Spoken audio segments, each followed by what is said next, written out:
Maria Armoudian is with us. She's a journalist, educator, and also the author of Kill the Messenger, The Media's Role in the Fate of the World. And it's a fascinating book, and it was great to meet you in Kansas City, Maria, at the Grassroots Radio Conference.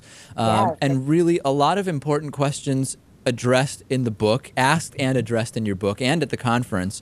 And before we get into dissecting the various pieces of where the media landscape has gone, over the last 20 years, do you think that news media has on the whole gone in a positive direction for the fate of the world, as you put it in your book, or has it been a detractor, something actually holding back progress? Boy, you know, it's tough to say it's just one or the other because it's such a mixed bag, particularly with the internet. So one of the things that goes on with the internet is that it's allowed ordinary people and citizen journalists and people with really important commitments to have access without being filtered through traditional gatekeepers. And we've seen a lot of very positive developments with that. International NGOs, human rights organizations, environmental organizations, we see them being able to connect up and connect with people directly. But at the same time, we're seeing that that's also true of people that don't have such positive interests and intent. So, for example, we see extremist groups that are taking their messages and disseminating them also through the internet and through blogs. And often they are very inaccurate types of information. They are hateful messages, what I call blame frames, where they will blame a particular group for socio-political problems that that group did not create all by themselves. Yeah, I mean, I think one of the biggest equalizers from my side has been the internet and social media. I mean, particularly for our show, we saw that when we were just kind of a syndicated radio-only show on about 20 radio stations versus now that we have, you know, a strong web presence, we're doing video, we're on free speech TV because of connections made through the internet. All of these things really have been a result of connections that we would not have been able to make if it depended on being in New York or LA and seeing the people that decide about who gets on DirecTV, for example. At the same time, I think that the line has been blurred between, like you said, grassroots and astroturf in many cases, because it's very easy for corporations with resources to use some of these more grassroots means, like social media, for example, or the internet, and hide what is actually a basic corporate agenda. That can be hard to discern, can it not? Absolutely. I'm going to give you a couple of examples, one which is an astroturf example. There's a video that has been placed onto the internet and then disseminated through a lot of libraries called Greening the Earth. This is very specifically astroturf kind of, oh wait, is it astro? No, I always get these mixed up. But this is, the idea is that they are fabricating information about climate change and able to just post it up on the internet, claiming that, you know, warming is good for the earth. More carbon dioxide is good for plant life. And they make a pseudo-scientific argument about it, but it's completely wrong, and no scientist would ever buy that. But people who don't have a science background will buy that. Now, at the same time, that's on the kind of corporate level that you were talking about. But there are other really more direct damaging things too. So, for example, we saw in Norway, Anders Breivik, when he picked up the gun and went and shot up all the people in the Labour Party at the youth camp, you know, he was getting all of his messages also from the internet. Sure, and we saw that also with Byron Williams and the Glenn Beck situation, where he said, you know, I got the idea that the Tides Foundation was bad from watching Glenn Beck. To go back to the carbon dioxide example, I actually recently at a talk radio conference, I don't know how it happened, but one of the sponsors of the conference was actually a group that was, I don't know that it was the one you mentioned, but it was, they basically, in exchange for sponsorship, they were allowed to have one of their so-called experts do a presentation about how great carbon dioxide is.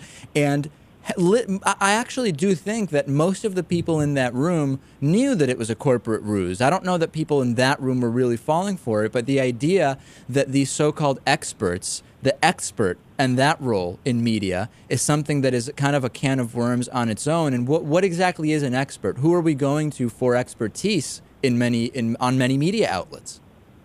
Right, absolutely. We saw in the issue of climate change, which is the last case study that I did in Kill the Messenger, that there are so many outlets that were pitting real climate research scientists against people who were not research scientists, who may have been either on the payroll of a fossil fuel company or working for a think tank that was funded by a lot of fossil fuel industries, and making it seem to their audience that they were, equals, that they were peers, when there was no such a relationship like that. But that is something that has developed over the last, probably 20 years. Whereas historically, I think we have seen a little bit more time devoted, a little bit more fact-checking in the traditional journalism world. Part of that, I think, is because the 24-hour news cycle has not really allowed for journalists to be as thorough as they want to be. And there are a lot of other factors, too. But that's definitely problematic. I'd like to go back, if we can, for a second, about something you mentioned about how the internet has helped your show and has also helped a lot of these oppressed people all over the world with cell phone cameras and with other means to be able to photograph and take evidence and communicate with people throughout the international community about what they are facing. Burma, we saw that, for example, with, I don't know if you saw the film called Burma BJ. These democracy activists were just given small technology cameras that they could videotape how the government was oppressing democratic efforts. Then in Iran, during the Green Movement, we saw a similar activity where people were able to document what was going on and then just upload it by internet, by satellite. Well, it's interesting you mentioned the Iran example, because I have that in my notes. And the reason I wanted to bring up that example is that that's an interesting situation to me, because it was a positive influence. Access to some of this technology, internet, was clearly positive, but also it led to punishment and mistreatment of those caught using some of these technologies. So how do we synthesize that? In other words, clearly the aggregate was a positive. In the aggregate, this was a positive. However, it led to new reasons why people could be oppressed and further singled out and punished too. Right, and we're actually seeing some of that also now in Egypt, because after the Egyptian revolution, now protesters are getting punished by the new government, and especially when they're trying to communicate in this way. This is good. I think these are things that are going to take some time for scholars to sort of parse out what exactly is occurring. But the other piece is that media like you and other, media that are on broadcast and cable and these kinds of networks really need to kind of get in there and support the ability for people to get real information. That's the only way. And historically, if you look back far enough, and I go all the way back in this book to like 1915 as much as I could, to show how it was traditional media that helped to transform situation after situation, whether they were human rights abusive situations in South Africa and democratization there, Taiwan, Mexico, Senegal, Chile kind of was both sides, helped bring peace agreements in Northern Ireland and Burundi. In Burundi, it was radio that helped people come together and stop killing each other. In Northern Ireland, it was print, radio, and television. And it was before we ever had this ability and this access to this kind of information. So I think today it's going to be a marriage.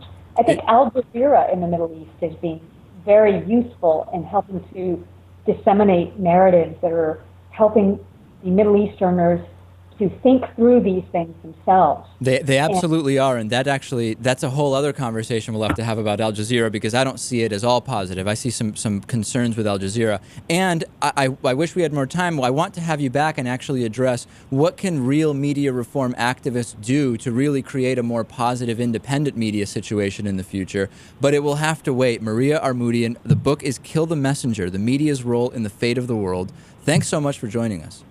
Thank you so much, David.